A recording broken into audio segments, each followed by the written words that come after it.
கிறிஸ்துவுக்குள் பிரியமான உங்கள் அனைவருக்கும் ஆண்டவர் இயேசுவின் திருப்பெயரினாலே உங்களுக்கு ஸ்தோத்திரங்களை நான் தெரிவித்துக் கொள்கிறேன்.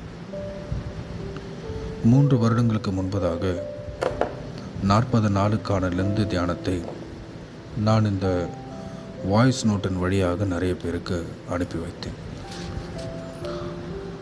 அது அநேகருக்கு பிரயோஜனமாகவும் உபயோகமாகவும் இருந்ததால் இப்பொழுது 3 வருடம் கழித்து மீண்டுமாக இதை ஆரம்பிக்கலாம் என்று நான் நினைத்து இதை துவக்கியிருக்கிறேன்.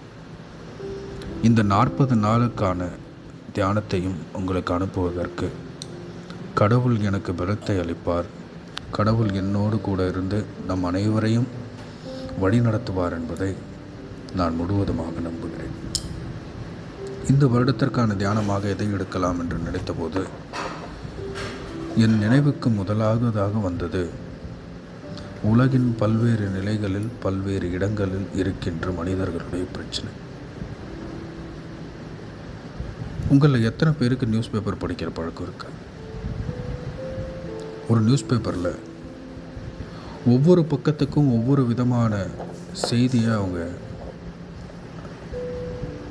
ஒருங்கிணைத்து வைத்திருப்பாங்க. விளையாட்டு செய்திக்கு ஒரு பக்கம், வர்த்தக செய்திக்கு ஒரு பக்கம், சர்வதேச செய்திக்கு ஒரு பக்கம், உள்நாட்டு செய்திக்கு ஒரு பக்கம், உள்ளூர் செய்திக்கு ஒரு பக்கம். இந்த செய்திகளை எல்லாம் நீங்கள் ஒன்றிணைத்து பார்த்தீர்கள் என்றால் நமக்கு ஒரு விஷயம் புரியும். என்னென்னா, உலகம் எத்தனை விதத்தில், எத்தனை இடங்களில், எத்தனை சூழல்களில், எத்தனை நிலைகளாக பிரிந்திருக்கிறதோ, உடைந்திருக்கிறது.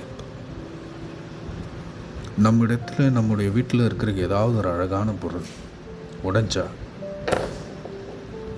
வருகின்ற வேதனை, இந்த உலகம் உடைந்து கிடப்பதை பார்க்கின்ற பொழுது அநேகம் பேருக்கு வருவதில்லை. ஏன்னா நம்முடைய உலகம் நம்முடைய சுயநலமான வாழ்வாக மட்டுமே இருக்கிறது. இந்த 40 நாள் நாம் எங்கு செல்ல போகிறோம் என்றால், இந்த தியானங்களின் வழியாக உலகின் பல்வேறு இடங்களுக்கு செல்ல போகிறோம். பல்வேறு இடங்களில் இருக்கும் பல்வேறு பிரச்சனைகளின் வழியாக, பல்வேறு சூழல்களின் வழியாக அங்கே கடவுள் என்ன செய்கிறார், எப்படி இருக்கிறார் என்பதை நாம் பார்க்க போகின்றோம்.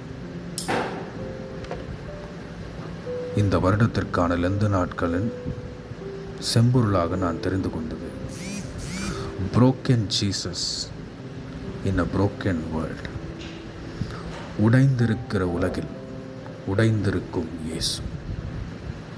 எப்படியெல்லாம் இயேசு உடைந்திருக்கிறார், எப்படியெல்லாம் இயேசு உடைக்கப்படுகிறார் என்பதை நாளையிலிருந்து ஒவ்வொன்றாக நாம் பார்க்க போகின்றோம்.